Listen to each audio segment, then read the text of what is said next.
Paano pahalagahan ang wikang Pilipino sa kabila ng nagdaan kasaysayan?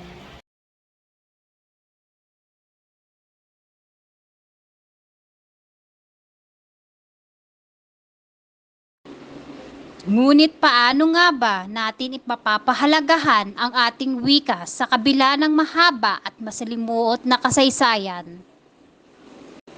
Sa pagdaan ng mga panahon, dumaan ang ating wika sa iba't ibang hamon mula sa pananakop ng mga dayuhan hanggang sa pagbabago ng mga ideolohiya.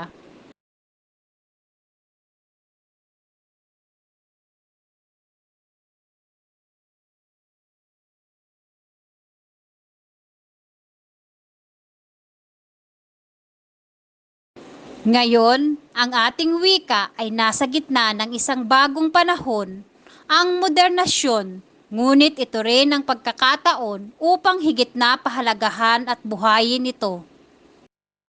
Sa digital na mundo, mahalaga na gamitin at ipalaganap ang wikang Pilipino mula sa mga social media hanggang sa mga content online.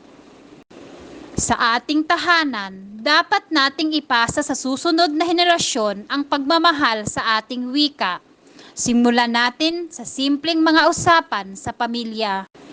Huwag nating kalimutan ang mga akda at panitikang sumasalamin sa ating kultura. Basahin at pahalagahan ang mga kwento at tula na isinulat sa ating wika. Sa bawat pagtaas ng ating watawat, kasama ang wikang Pilipino sa pagtaas ng ating dignidad bilang isang bansa. Ang pagpapahalaga sa wikang Pilipino ay hindi lamang tungkol sa salita.